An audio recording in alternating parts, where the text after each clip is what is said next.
Yes बेटा, probability में आगे देखो, कल हमने एक क्वेश्चन स्टार्ट किया था, पहले उसे फिनिश करते हैं।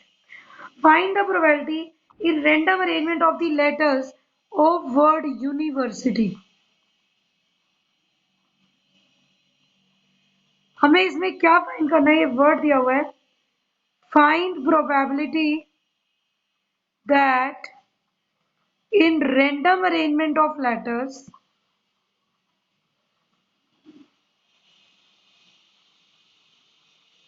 जब आप रैंडम अरेंजमेंट करें बेटे लेटर्स की, then no two I's do not come together. दो आई इकट्ठे ना आए। अब ये तो सिर्फ दो आई हैं और ये दो आई इकट्ठे ना आए, तो अगर दो ही एलिमेंट दिए हुए हैं, इस बात को बहुत ध्यान से समझेंगे। मैं अभी आपको एक और क्वेश्चन भी इसी बेस कराऊंगी, तो ये इंपॉर्टेंट टॉपिक है। इस टॉपिक के बेस के क्वेश्चन देखिए। मैंने अभी आपको बोला no two I's do not come together, इसमें दो आई हुई है, वो दो आई इकट्ठी नहीं आनी चाहिए। तो इसका मतलब हम क्या करें, पहले हम टोटल अरेंजमेंट देखें। Total number of possible arrangements तो कितनी होंगी,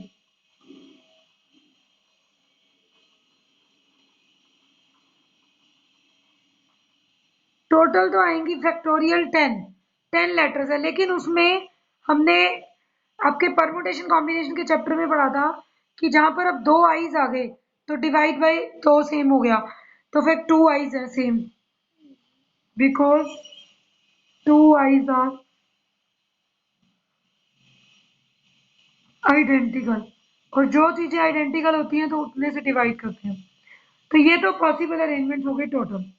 अब अगर मैं केस ले लूं when two eyes come together, इसने कहा डू नॉट, मैं अगर इन दोनों को इकट्ठा ले लूं तो they will form one letter.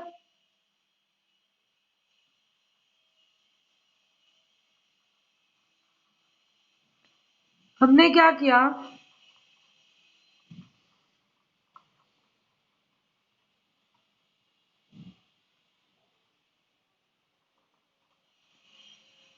You N V E R, R भी है इसमें, एस टी वाई, ये लेटर जितने थे 1 2 3 4 5 6 7 8, 8 ये और दो आईज, ये दो आई को इकट्ठा बांध दिया।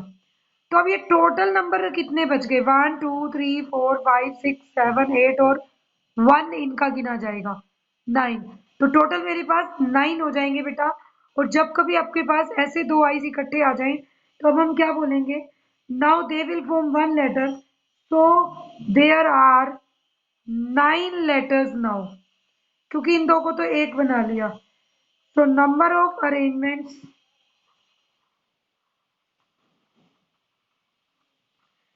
Is equal to factorial 9। अब मुझे क्या निकालना है,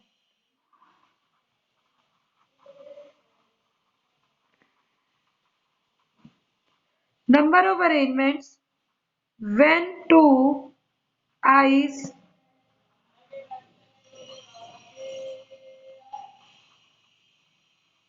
do not come together। ये वो अरेंजमेंट्स है जब दो आईज इकट्ठी नहीं आती।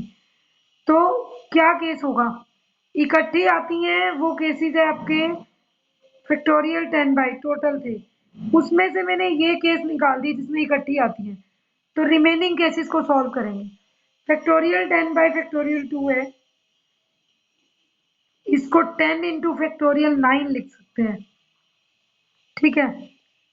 10 फैक्टोरियल को 10 इंटू फैक्टोरियल 9, अब 2 5 जा कट जाएगा, तो 5 into factorial 9 minus factorial 9, 5 times factorial 9 है, तो फैक्टोरियल 9 कॉमन ले लूं तो अंदर रह गया 5 माइनस 1, तो 4 मल्टीप्लाई फैक्टोरियल 9, 4 टाइम्स फैक्टोरियल 9 आपका क्या आ गया, जब आईज इकट्ठी नहीं होती।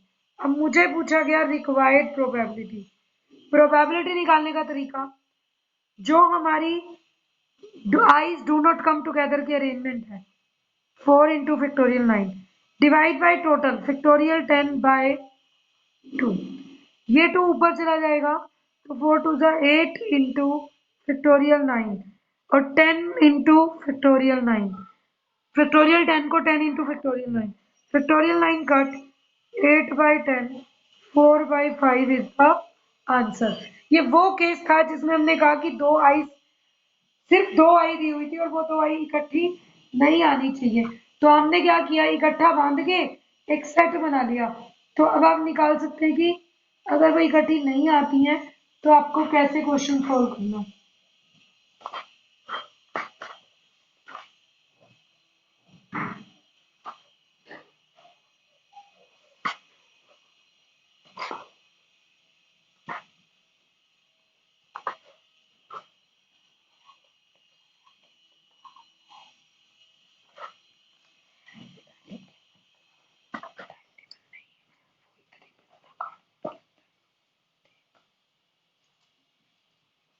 ठीक है, तो ये था आपके पास।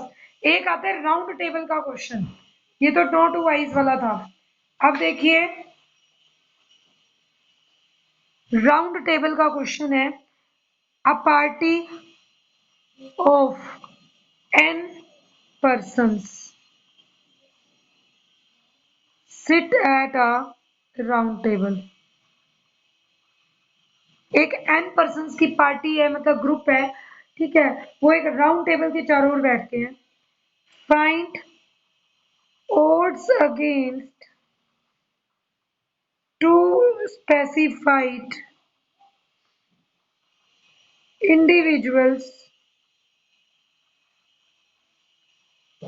sitting next to each other।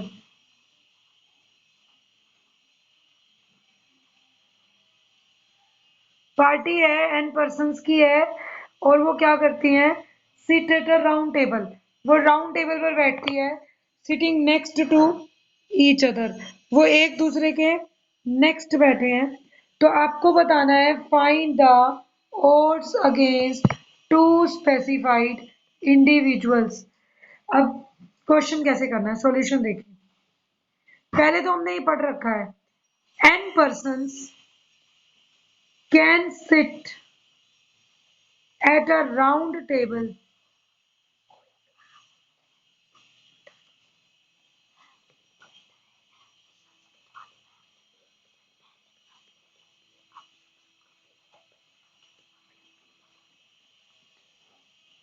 n persons can sit at a round table in n minus 1 factorial ways। तो number of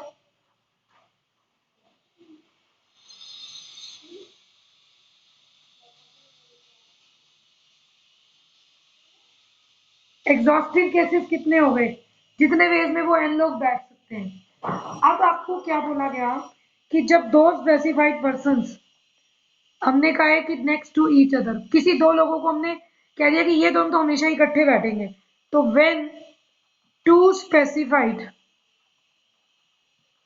person sit together, specified मतलब आइडेंटिफाई किए हुए, हमने आइडेंटिफाई कर लिए कि भाई ये दो लोग हमेशा इकट्ठे बिठाने हैं। अगर वो लोग हमेशा इकट्ठे बैठते हैं तो एक बात बताओ, n में से दो रह गए, दो को अलग कर दूं तो बाकी n माइनस टू पर्सन कितने वेज में बैठेंगे with the two person can sit in, then remaining n minus 2 persons along with two specified persons can sit in। अब कितने वेज में बैठेंगे, टोटल पर्सन कितने हो गए, वो बचे हुए n माइनस टू और उन दो का एक मान लिया, तो n minus two plus one, उन दो लोगों को two person means treating one member. मतलब हमने क्या किया, दो लोगों को बांध के इकट्ठा कर दिया, तो टोटल मान लो 10 थे, 10 में से 8 अलग कर दिए और उन दो को एक गिन लें, तो टोटल 9 मेंबर्स हो गए। अब 9 मेंबर्स राउंड टेबल पर कैसे बैठेंगे, फैक्टोरियल 8।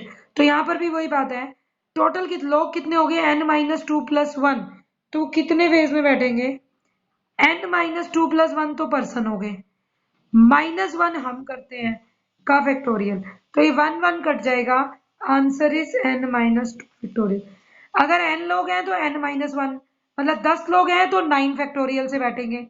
अब आपने 10 में से 2 को अलग करके 8 को अलग कर दिया कि वो तो हमेशा इकट्ठे बिठाने हैं। उन दो की एक इकट्ठी कंबाइंड सीट तो मानेंगे हम। तो इट मीन्स 8 + 1 9 लोग हो गए। अब 9 लोग 9 - 1 फैक्टोरियल 8 से बैठेंगे। तो मतलब टोटल तो आपका n 10 था तो 10 - 2 ही बन गया वो n फेज में ना। और वो दो लोग कैसे बैठेंगे? वो भी तो आपस में सीट बदलते हैं, ए आगे बी पीछे, बी आगे ए पीछे। Two specified person can sit in factorial 2 ways. ये इतने वेज में बैठेंगे। तो नंबर ऑफ फेवरेबल केसेस कितने हो गए?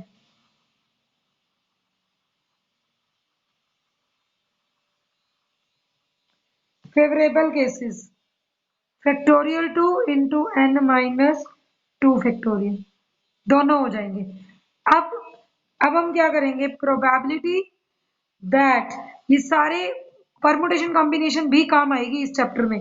Probability that to persons sit together, ये वहां पे बहुत अच्छे से आपने किया होगा कि जब परमुटेशन कॉम्बिनेशन लगाते हैं तो हम किस टाइप से क्वेश्चन सॉल्व करते हैं कि राउंड टेबल पे कैसे बैठ सकते हैं, स्ट्रेट का क्या सिस्टम है। तो probability that two person sit together, अगर दो लोग इकट्ठे बैठते हैं तो क्या आएगी? Factorial 2 n-2। और तुम्हारी एग्जॉस्टिव केसेस कितने थे? n-1 factorial. इसको सॉल्व करें तो फैक्टोरियल 2 को 2 लिख सकते हैं, n-2 फैक्टोरियल, n-1 फैक्टोरियल को n-1 इंटू n-2। जैसे हम 9 फैक्टोरियल को 9 मल्टीप्लाई एक और कम कर दो 8 फैक्टोरियल, ऐसे ही n-1 मल्टीप्लाई इससे कम कर दिया n-2 फैक्टोरियल। फैक्टोरियल से फैक्टोरियल कट जाएगा 2/n-1। ये अभी आपकी आई प्रोबेबिलिटी। इसने आपसे क्वेश्चन में क्या पूछा था? Find odds against. अब ओड्स अगेंस्ट लिखने का तरीका क्या होता है? Unfavourable ratio favourable. तो पहले आप यहां पर देखोगे हेयर फेवरेबल कितने आए प्रोबेबिलिटी में? 2। और टोटल कितने हैं? n-1। तो अनफेवरेबल, क्योंकि प्रोबेबिलिटी तो हमेशा फेवरेबल बाय टोटल होती है, तो अनफेवरेबल कितने होंगे? टोटल में से ये भी माइनस कर दें फेवरेबल, तो n-3। अब लिखना है odds against two specified person sitting next to each other. Probabilities में से ढूंढना है फेवरेबल, अनफेवरेबल और टोटल। प्रोबेबिलिटी टोटल मिल जाएगा आपको, फेवरेबल टोटल, अनफेवरेबल आपने निकाल दिया। ऑड अगेंस्ट का मतलब हमेशा होता है अनफेवरेबल रेशियो फेवरेबल। तो आपका आंसर क्या होगा? n-3/2। This is your answer. तो ये आपका आंसर आएगा जब आपको क्वेश्चन सॉल्व करना है।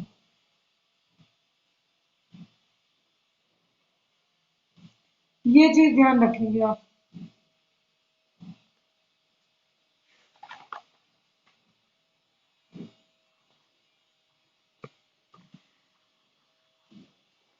नेक्स्ट देखो,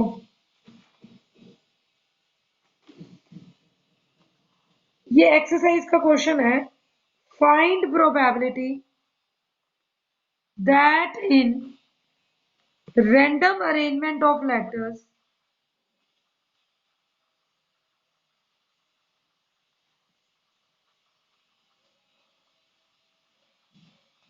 of word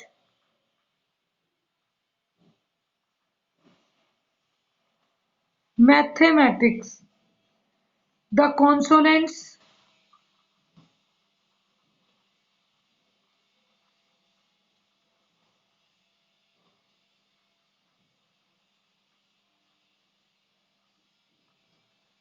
प्रोबेबिलिटी की रैंडम अरेंजमेंट अगर हम मैथमेटिक्स लेटर की वर्ड्स की करें तो कॉन्सोनेंट्स हमेशा इकट्ठे आते हैं, कॉन्सोनेंट्स अकर टुगेदर। तो अगर इसमें आइडेंटिफाई करो पहले, तो वॉवल्स और कॉन्सोनेंट्स क्या है। Total 1 2 3 4 5 6 7 8 9 10 11।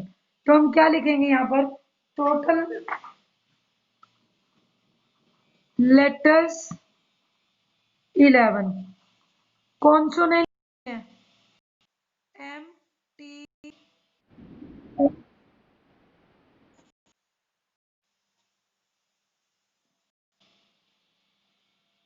M T H M T C S.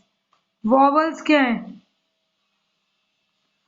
ए ई ए आई।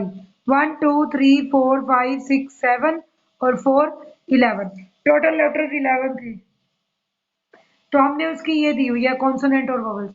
अब अगर हम लिखें तो टोटल नंबर ऑफ, पहले तो टोटल लिख लो जैसे आपने यूनिवर्सिटी का क्वेश्चन किया था।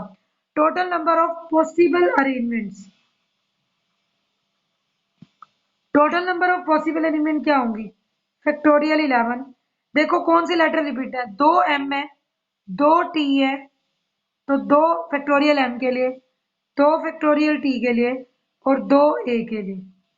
यहाँ रीजन दे दो, because two M's, two T's, two I's A's. ठीक है, दो एम है, दो टी है और दो ए है, उसकी वजह से हमने 3 बार इसको डिवाइड कर दिया। ये आ गए total number of arrangements.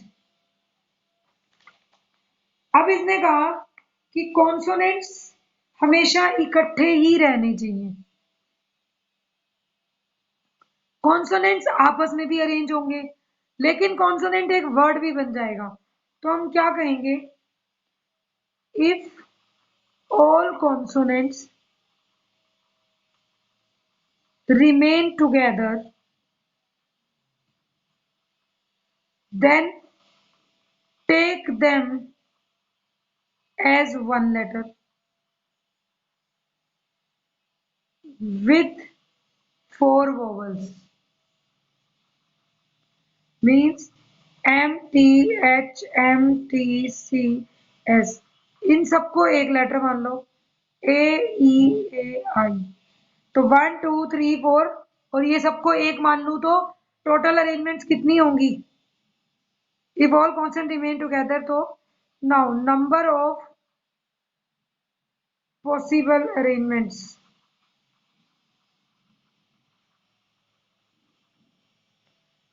Factorial 5 किसकी, वॉवल्स के साथ इनको एक लेटर मानने पर, तो फैक्टोरियल 5 हो गया 1 2 3 4 5। इसमें भी दो ए रिपीट है, तो बाय फैक्टोरियल 2 बिकॉज 2 एज। छोटा सा रीजन बता दो, ठीक है। अब ऑल्सो कॉन्सोनेंट्स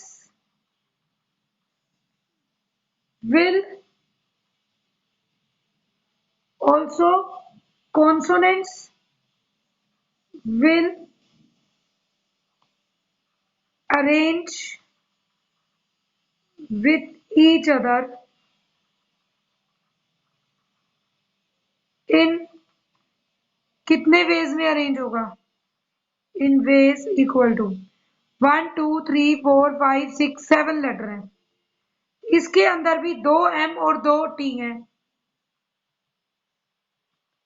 2 एम्स 2 टीज। जब भी दो सेम आ जाए आप डिवाइड कर दो, तो अब ये फैक्टोरियल एम बाई फैक्टोरियल 2 आ गया।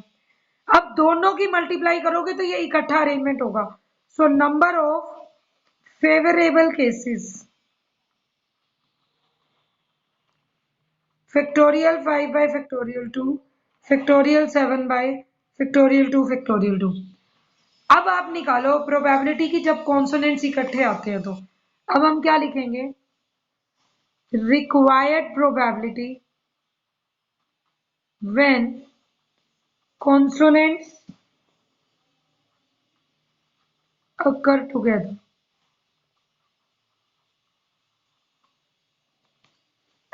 अगर कॉन्सोनेंट्स इकट्ठे आते हैं तो क्या बनेगा, आप देखो, favourable cases factorial 5 factorial 2 factorial 7 factorial 2 factorial 2।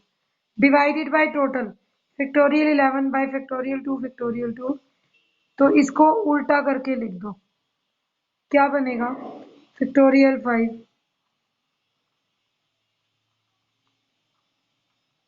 ये उल्टा हो जाएगा factorial 2 factorial 2 factorial 2 bye factorial 11। तीनों फैक्टोरियल्स कट गए, फैक्टोरियल 5 फैक्टोरियल 11 को क्या लिख सकते हो,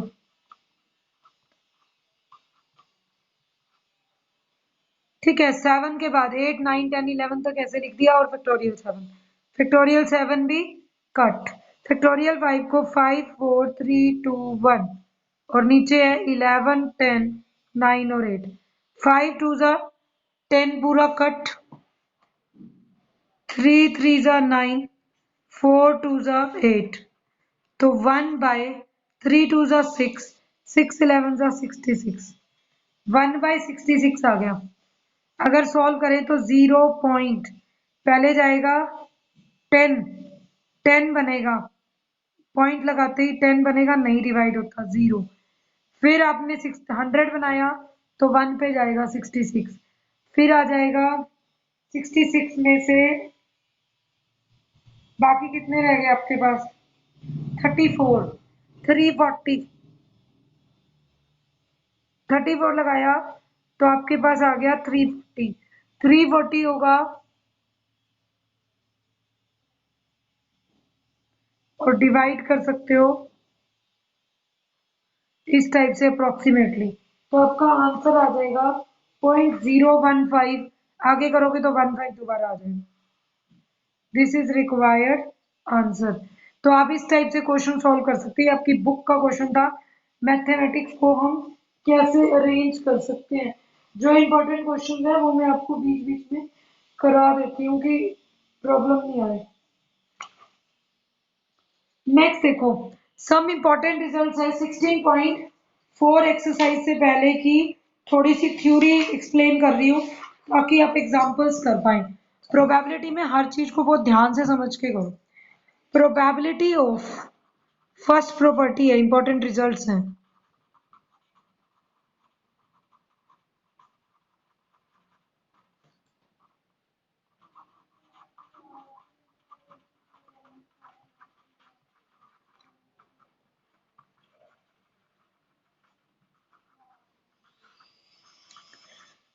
अब ये लर्न है, ये हमें पता है बात, हम लर्न भी रखेंगे। प्रोबेबिलिटी ऑफ अकरेंस ऑफ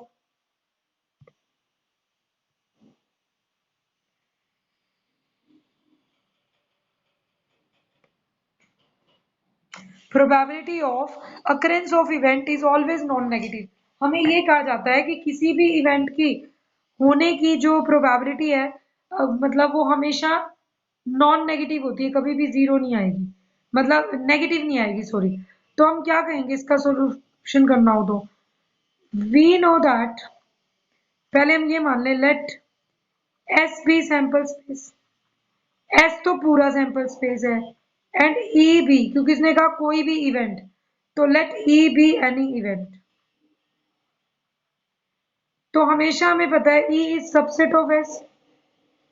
अगर मैं प्रोबेबिलिटी ऑफ ई निकालूं तो वो क्या आएगी, number of elements of E divided by number of elements of S.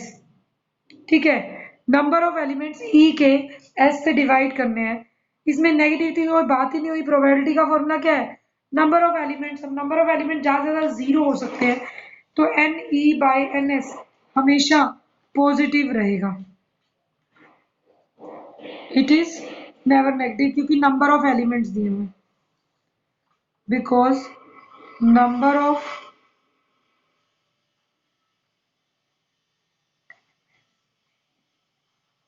In event E and event S is greater than equal to, या तो मेंबर्स होंगे या होगा ही नहीं, जीरो हो जाएगा, नेगेटिव का तो चांस ही नहीं है। तो हमने नंबर ऑफ एलिमेंट्स तो पढ़ रखे हैं पॉजिटिव होते हैं, प्रोबेबिलिटी भी पॉजिटिव ही रहेगी। इम्पॉसिबल इवेंट की प्रोबेबिलिटी कहता है हमेशा जीरो होती है। प्रोबेबिलिटी ऑफ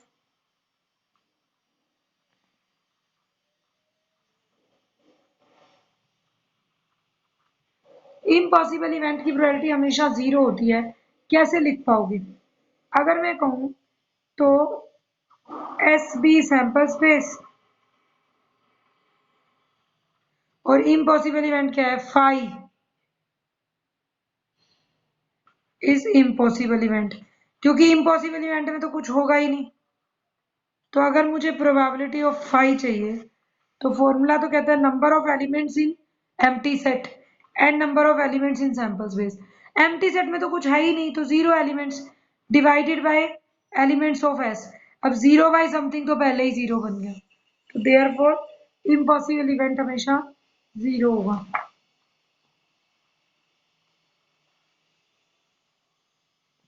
नेक्स्ट देखो, प्रोबेबिलिटी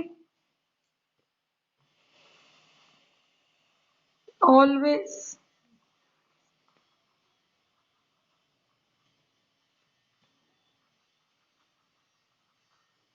प्रोबेबिलिटी हमेशा 0 और 1 के बीच में ही लाई करती है।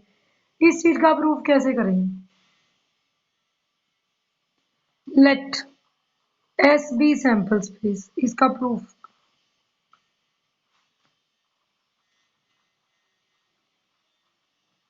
हमने मान लिया बेटा कि एस कोई सैंपल स्पेस है। Let S be sample space and E be event. E क्या है?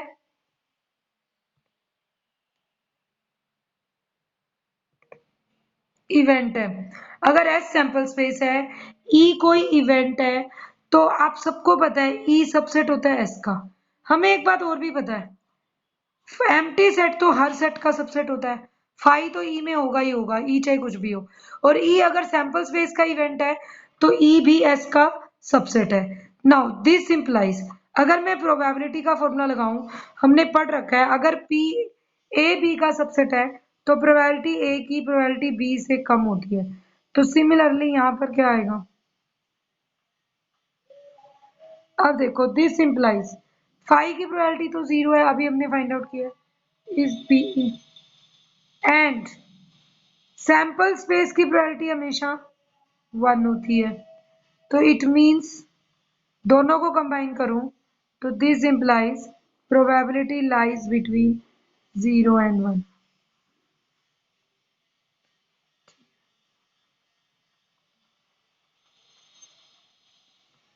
सैंपल स्पेस की प्रोबेबिलिटी 1 की होती है अगर कोई पूछे तुमसे तो।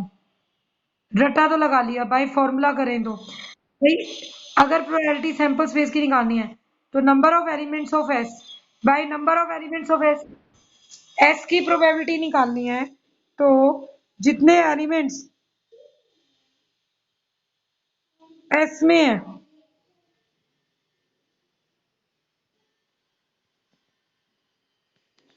जितने एलिमेंट्स एस में है बेटा वही आपके क्या रहेंगे, ऊपर भी एस नीचे भी एस, तो N S by N S 1 हो जाता है। इसीलिए प्रोबेबिलिटी में हम ये बात बोलते हैं कि number of elements probability of sample space is 1।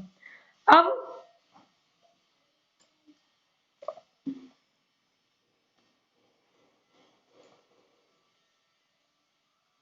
एक फॉर्मूला हो रहा है, प्रोबेबिलिटी ऑफ ए और बी किसके बराबर होगा? P of A union B. अगर फॉर्मूला डिराइव करना हो तो हम क्या कहेंगे? किसी की भी प्रोबेबिलिटी निकालनी हो तो जितने एलिमेंट्स उसमें है by total sample space, N of A union B by N S. अब number of elements of A union B का हमने फॉर्मूला पढ़ा था, N A plus N B minus N of A intersection B divided by क्या है, N S, which is equal to N A by N S N B by N S N of A intersection B by N S. हमने ये मान लिया, तो अब क्या आएगा? N A by N S is probability of E, N B by N S is probability of B minus probability of A intersection B. तो finally मेरे पास रिजल्ट क्या आ गया? Probability of A union B होती है जैसे number of element P A plus P B minus P of A intersection B. But अगर मैं कहूँ कि if A and B are mutually exclusive events. अगर म्यूचुअली एक्सक्लूसिव इवेंट्स हैं then A intersection B is 5। अगर A intersection B 5 है तो 5 probability of A intersection B क्या होगी?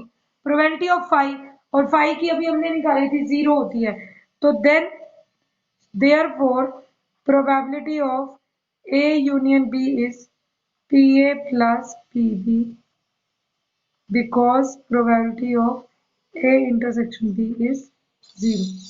अब A इंटरसेक्शन B की प्रोबेबिलिटी 0 हो जाएगी। तो अगर कोई प्रूफ के लिए बोले तब भी काम कर सकते हो। और इसकी जनरलाइजेशन क्या होगी? Also if A1 A2 AN are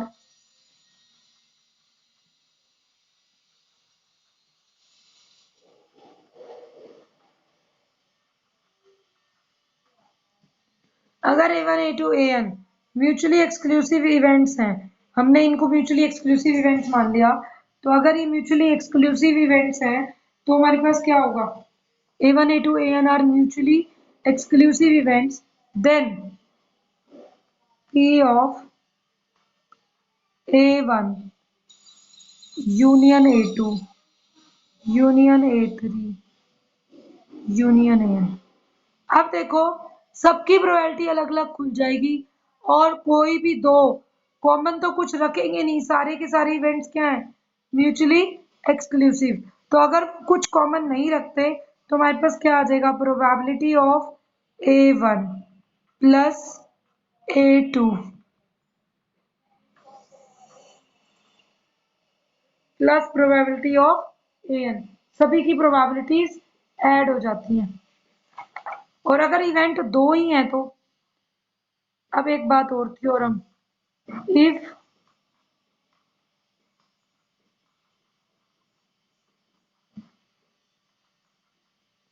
are two mutually exclusive and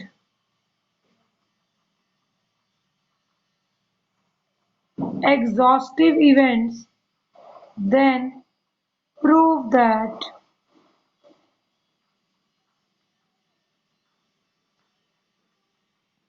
PA plus PB is 1। मतलब अगर A और B कोई दो म्यूचुअली एक्सक्लूसिव इवेंट्स हैं तो आपको प्रूव करना है कि PA और PB का सम, इनकी प्रायोरिटीज का सम 1 के बराबर होगा। कैसे? देखो, लेट हमने मान लिया SB सैंपल स्पेस, S एक सैंपल स्पेस है। Now A and B are mutually exclusive and exhaustive भी दे दिया। जब एग्जॉस्टिव वर्ड लगा दिया ना, वहां से एक बात क्लियर होती है, टोटल भी यही दो है और कोई नहीं है, तो इसका मतलब एस किसके बराबर है? ए यूनियन बी के बराबर। एंड ए और बी का आपस में कॉमन कुछ भी नहीं है। दो बातें होगी यहाँ से, एक्सक्लूसिव है इसीलिए कॉमन नहीं है, एग्जॉस्टिव है तो एस ये दोनों मिलकर ही बनाएंगे। अब probability of sample space is equal to probability of A union B. Sample space की probability 1, P of A union B is PA plus PB minus P of A intersection B, which is PA plus PB, क्योंकि common की intersection क्या है? 0, तो PA plus PB is equal to 1। यहाँ से एक बात और क्लियर हो गई, अगर एक इवेंट और उसका कॉम्प्लीमेंट ले लिया जाए तो वो दोनों मिलकर एग्जॉस्टिव इवेंट बनाते हैं। तो यहाँ से एक प्रॉपर्टी और है, if A B event and A bar be its complement। अगर A इवेंट है और A बार कोई, A भी इवेंट एंड A बार भी इट्स कॉम्प्लीमेंट, अगर A बार उसका कॉम्प्लीमेंट हो देन प्रूव दैट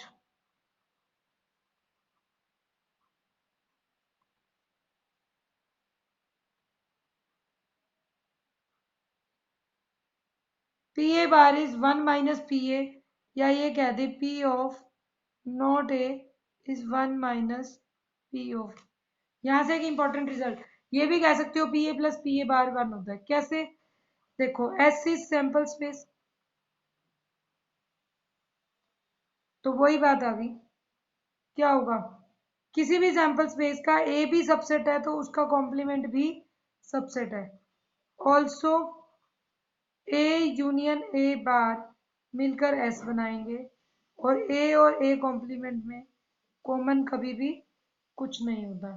तो अगर मैं प्रोबेबिलिटी लूं,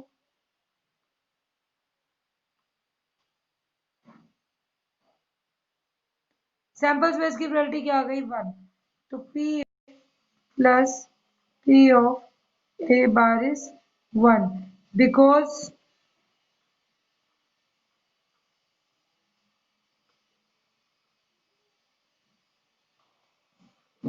P of A intersection